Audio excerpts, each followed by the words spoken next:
Okay, so in this video, we're going to create the material for the hair. But before I do that, I did want to mention that we can also, for the skin, add a ramp for the freckles, which is one of the reasons that I created it separately. So if I add the, let's see, alpha is probably a good one. Let me just double check. Yeah, so we're going to take the alpha and the color ramp and then add the color ramp to the factor. And what this does is, let me just show you.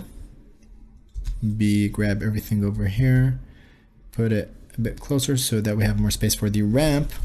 If I get closer over here, let me take a look at the alpha. This is the alpha for the freckles, okay?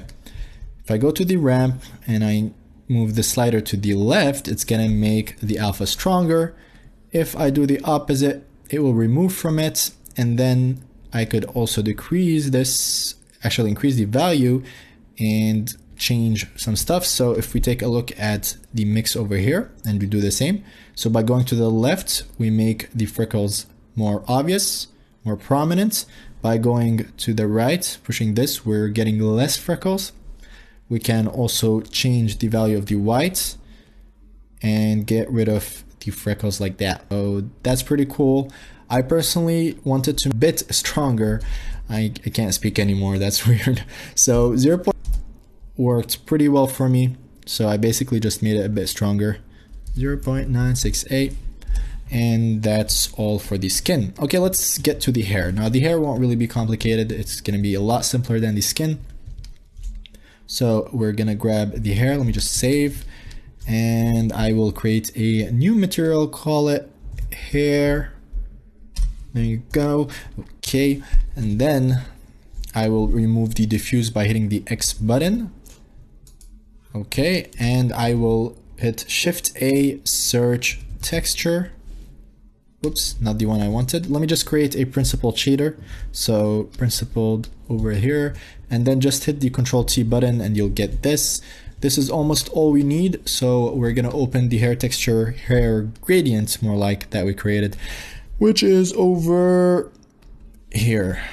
Open image. Okay, let's take a look at what it looks like. Very good. So let me just push this to the right.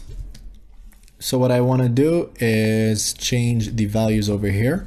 Now this is a personal preference. It could make, you know, your renders a bit longer, so it's up to you. You can remove it if you want to. It won't make that huge of a difference, but I like to increase the subsurface over here. So let me show you what happens when I do. Whoops. So let me just grab the hair with Control B over here. Okay, so if I turn the subsurface up, one thing that happens is the colors, they kind of mix together and you get this really nice look where things are not very solid. I like to add just a tad bit. So 0.11 works pretty well for the hair. It's not a huge difference, but really it does make the difference. I like it. And this is what I did for the character at the right. And then for the, let me just pull out a bit because it's lagging a bit. So for the roughness, I'm going to change the roughness to 0.724 and basically get rid of that very glossy look that we had, which I didn't think was very pretty. Again, up to you. You can just decrease the roughness value over here and get really shiny hair, as you can see, but I prefer 0.724. Okay, I did keep it. I could have even increased that, but I wanted this nice rim light from the back. And right now I'm thinking I have a light in the scene because that rim light shouldn't be there. I'm telling you, I can't speak anymore.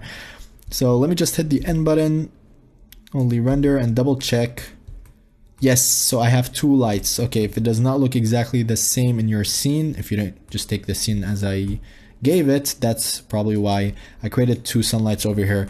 And I don't really want to confuse you, so I'm going to remove it for now. We're going to create that later on, don't worry about it.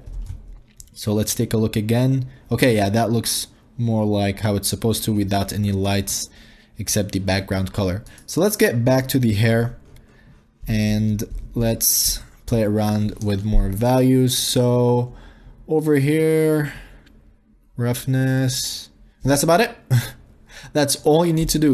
You don't need to change the subsurface radius over here because we're not going for a skin color or anything like that. You can even change the color over here to white if you want to. I thought it gave it a nice look with a bit of redness to it, but if we take a look again, that's pretty much the look that I went for on the right over here. So we're gonna keep that, and I'll see you guys in the next video. Oh, before I do, I wanted to give you another option. You can also change the color if you want to. So you can do that by creating a hue saturation, add it over here. And if you play around with the hue, you can get different color for the hair. So let's say you want to go for a blonde look, then something around 0.6 works pretty well. Let's see over here, there you go. So you can get a blonde character and you can do whatever you want with it. Let me just grab the skin, check out the principal shader, and yeah, that's the look you can go for if you want to. But anyways, I'm going for a redhead, so I'm gonna keep it as it is, and I'll see you guys in the next video.